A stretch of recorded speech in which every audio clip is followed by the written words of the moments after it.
Hello everyone, and welcome back to another video. This time, we will be ranking the coasters at Cedar Point. So let's just jump right into this.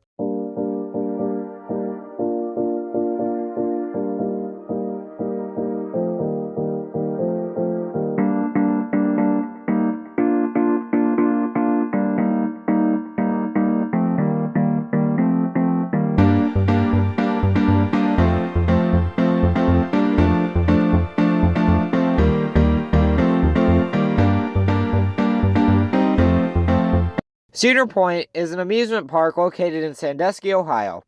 The park currently has 16 operating coasters, with one standing but not operating. The park also boasts a collection of flat rides. Personally, I find Cedar Point to be the best theme park out of the over 40 I've been to, with a great mix of coasters and rides, plus nice aesthetics and great operations.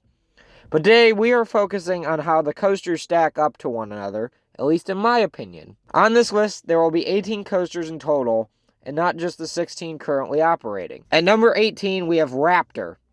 This coaster is absolutely horrendous. It's a B&M Invert, and I mean, it has nice forces, but the ride is so unbearably rough through every element, and anytime the banking changes, like in the Cobra Roll, your head is just slammed into the over-the-shoulder restraint.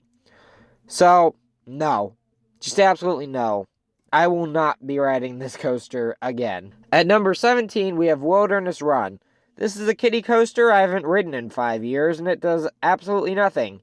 But it doesn't beat me up, so yeah. At number 16, we have Woodstock Express. This is, I believe, a clone of Flight of the Hippogriff at Universal. But regardless, the ride is a nice, tame kiddie coaster, and yeah, like in the name, it's perfect for kids. At number 15, we have Corkscrew. This Arrow Corkscrew is not horrible. I mean, the ride is short, but the loop doesn't have bad forces, and the corkscrews have a little hang time, honestly. Though the ride is kind of rough and gave me a bit of a headache from the head banging, so it's not the best, but not awful either. At number 14, we have the new Wild Mouse. This is a modern Zamperla spinning mouse, and is very smooth and comfortable, but the lap bars are weird. The ride doesn't spin too much, or doesn't even do too much. I mean, the spinning does add a little whip, but I was glad it didn't spin as much as the cheese car, because the little bit of spinning did not make me sick. But, I mean, overall, it was just really tame. At number 13, we have Magnum XL 200. This is the original hyper coaster, and actually a lot of fun. The first drop and a couple of the hills out have fun and jank airtime. And then on the return trip, there are a couple more fun but jank airtime pops before the Triangle Hill finale that is just ridiculous, but kind of painful. My main issue with the ride is it doesn't ride very smooth in the valleys, and the turnaround is very rough and uncomfortable, but it does pull decent forces. At number 12, we have the Cedar Creek Mine Ride. This is actually a decent aero mine train with good drops near the beginning, and some helixes with decent forces near the end. The trains are a little small, but not awfully bad. The ride is mostly tame with a nice setting over the lake for part of the ride. The ride is also pretty smooth for its age, so it may be a little bit tame, but it is fun. At number 11, we have Iron Dragon.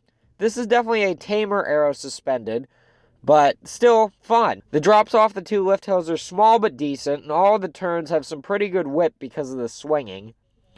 The final helix over the lake actually has decent forces, and it's a lot of fun to come swinging into the final brake run. The ride also offers some good scenic views of the forest around the ride and the lake at the end, as well as a good view of the new Top Thrill 2. At number 10, we have Rougarou. This was originally a B&M stand-up named Mantis, but was converted to the floorless Rougarou. I find the ride to be a really solid floorless coaster. The drop has great airtime in the back, and the loop as well as the incline loop are surprisingly forceful. The back half of the layout is full of forceful turns and a surprisingly whippy corkscrew, but there is one transition that has amazing whip and ejector airtime, which is uncommon on B&M loopers. The ride does have a rattle and slight headbanging, but not awful. It's just that I don't like it as much as the other coasters, and it's not quite as unique. At number 9, we have Wicked Twister. This is a defunct coaster for the park, and it was a massive Intamin impulse coaster with a really punchy launch and some good forces on the pull-ups into the spikes. The spikes being twisted also had really good whip, especially on the reverse spike in the back. Overall, the ride was short but fun, and for me, was a unique coaster. At number 8, we have Blue Streak. This is a classic PTC Woodie, and is a lot of fun. The PTC trains are really comfortable, and the airtime hills in the back half of the course have some fun airtime pops with decent lateral. The turnaround has good laterals as well, and the ride is a little bumpy, but honestly, I just enjoy the classic wooden coaster feel of the ride, and overall, it's just a fun, classic coaster. At number 7, we have Gemini. This is an Arrow racing coaster and is again a lot of fun and unique. The ride has decent laterals on all of the turns, and the helix at the end has some fun jank laterals and a small airtime pop. The massive hill after the first drop has crazy ejector airtime that is a little painful but still fun. And the ride is a janky form of roughness. Not roughness. At number 6, we have Gatekeeper. This massive B&M Wing Coaster is just a lot of fun. The ride starts off with an amazing wing over before a forceful Immelman, then an airtime hill that unfortunately doesn't have airtime, but the corkscrew is really whippy, and the 0G rolls over the entrance provide amazing head and feet choppers. Then after the mid-course, there is a forceful helix to end out the ride. It's a lot of fun and a little bumpy, but the bumpiness just adds character to the ride. At number 5, we have Valraven. This B&M Dive coaster is such an underrated coaster at Cedar Point. After the amazing dive drop with airtime, the ride goes through a forceful Immelman before a forceful turn and pop into the mid-course. Afterwards, there is the amazing vertical drop and dive loop before a 0G roll that provides great hang time, and then goes down into a small helix before the ride ends with an airtime hill and turn into the brake. It's just a really fun and smooth ride with the great vest restraints as well. At number 4, we have Steel Vengeance. Many consider this RMC Hyper-Hybrid to be the best coaster ever created, and to me, it's definitely not even close. I mean, the first half is an elite coaster, with the amazing first drop and bunny hop before the massive lateral camelback and massive outer banked hill. Then you have the step up and insane barrel roll before the high wave turn and weird stall maneuver, before the step down and double up into the mid-course. All of these elements deliver amazing airtime with a great combination of sustained ejector and sharp ejector with great laterals. After the mid-course, the train goes through a small turn before a drop with great sustained airtime before a really good double up. Then the ride just becomes repetitive, and in this order: outer banked hill, wave turn, barrel roll, bunny hop, wave turn, barrel roll, wave turn, outer banked hill, bunny hop, off axis, bunny hop, off axis, bunny hop, bunny hop into the final breaks. The second half of the ride is just repetitive and not that fun. It does have some ejector airtime and whip, but honestly, the ride is amazing until after the second double up, which is different from the first one going into the mid-course. And then the second half just feels like they were going for a record, which, I mean, they were, so good job there. To kick off the top 3, we have Top Thrill Dragster. This is the other defunct coaster on the list, and it's a massive Intamin accelerator with a height of 420 feet and a top speed of 120 miles per hour. The ride was just 13 seconds of pure bliss, with an amazing hydraulic launch that was just crazy, before slamming into the top hat with amazing positives, before a whippy transition and a crest with a great view and absolutely insane airtime that is sustained all the way through the downward barrel roll, which has just more insane whip. The train then slams into the pullout with even more crazy positive. The ride is short, but sweet and amazing. Unfortunately, when I returned to the park this past year, the renovated Top Thrill 2 was obviously closed, and I hope it reopens next year and I am able to ride it. At number 2, we have the amazing Intamin Giga coaster, Millennium Force. This ride is absolutely phenomenal and is hauling this year. The trains are just amazing, as were Top Thrills, with the low-to-the-ground feel and phenomenal T-bar restraints.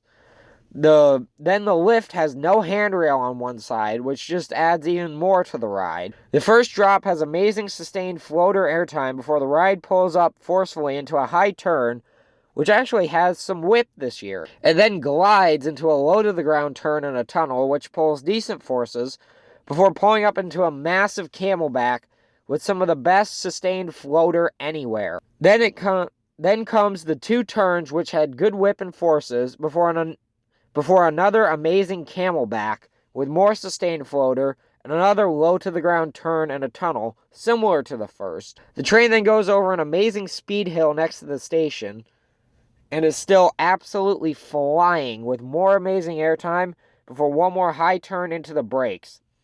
The ride is just so smooth and fun with the most comfortable trains and amazing airtime. And finishing off the Intamin trifecta, we have Maverick, the original Blitz coaster. This coaster is just a crap ton of fun. After the inclined launch, the ride flies into the 95-degree beyond vertical drop with amazing whip and ejector airtime. The train then whips into multiple back-to-back transitions with great whip and ejector airtime. The train then flies over a massive camelback with more amazing airtime before two awesome barrel rolls. The train then flies into a tunnel before an amazing second launch down the tunnel and whipping out of it. The train then flies through a tight turn and another whippy transition over the lake before the first of two amazingly whippy stangle dives that are one of the best coaster elements ever created. After the second stangle dive, the train then goes over a low-to-the-ground airtime hill with more airtime before snapping into the brakes. This coaster is honestly just amazing and so much fun with all of the whip and ejector airtime. But those are my rankings of the coasters at Cedar Point. Let me know what you think down below or what you disagree with. But that's all for this time, and we'll see you all next time on another adventure.